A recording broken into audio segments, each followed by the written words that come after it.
Welcome to my channel Brainies. Today we are going to discuss about the topic Principles of PNF. What is PNF? PNF is nothing but it is a proprioceptive neuromuscular facilitation.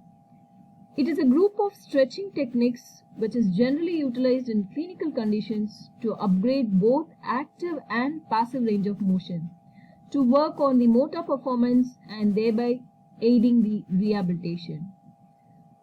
First, initially it was developed by Dr. Hermann Kabart, who developed PNF during 1940s, and it was followed by Dorothy Voss and Margaret Knott, who joined with Hermann Kabart in the mission of PNF. PNF assists in re-establishing the normal movement by focusing in creating a sequence of movements and how the agonist and antagonist muscles cooperate to create a volitional movement.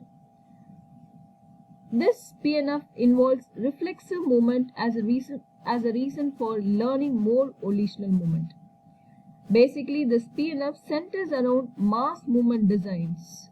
To advance these mass movement designs, PNF utilizes a multisensory approach, that is, integrating the hearing, visual and tactile systems, and it permits the patient to comprehend what ordinary movement feels like using different senses through the utilization of manual context. Let us just see the basic neurophysiological principles of PNF. The following are the neurophysiological principles of PNF. It was initially proposed by Sir Charles Sherrington, who played a crucial role in the development of the procedures and techniques of PNF. The first and foremost principle of neurophysiological principle of PNF is after discharge. The effect of the stimulus continues after the stimulus stops. That is, we all know that a stimulus gives a response. So even after the cessation of the stimulus also, the response still continues in case of after discharge. So if the strength and duration of the stimulus increase, if it increases, the after discharge also will increase. The feeling of increased power that comes after a maintained, sustained, static contraction is the result of after discharge. The next neurophysiological principle is temporal summation.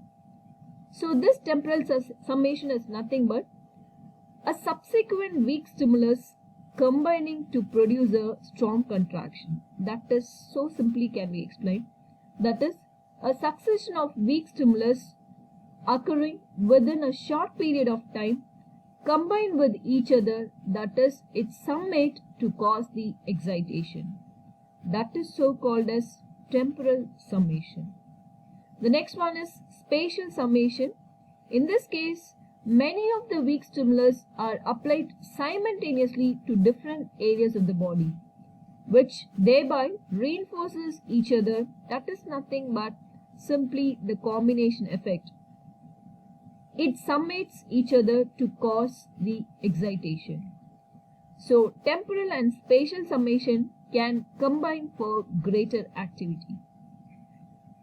The next neurophysiological principle is irradiation.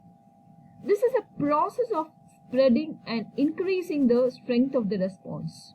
Simply speaking, it is a transference of energy from the stronger muscle group to the weaker muscle group. It usually occurs when either the number of stimuli or the strength of the stimulus is increased. The response may be either excitation, or in some cases it can be even inhibition. Let me just spare some time to explain all these neurophysiological principles and the principles of PNF in a detailed video, upcoming videos. The next neurophysiological principle is successive induction. So this successive induction is nothing but it is an increased excitation of the agonist muscle, which will be immediately followed by the contraction of the antagonistic. That is, contraction of agonist will be followed by the contraction of antagonist. The techniques involving reversal of antagonist makes use of this property.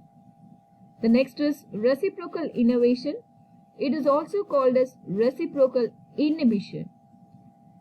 Here in this case, the contraction of the muscle is simultaneously accompanied by inhibition of the antagonist. That is, the contraction of the agonist will be simultaneously accompanied by the contraction of the antagonist. So contraction in one, inhibition in the another one. So reciprocal innervation is the necessary part of the coordinated movement. So relaxation techniques can make use of this property. So reciprocal inhibition, simply speaking, it is the contraction of the muscle which is accompanied by simultaneous inhibition of the antagonist.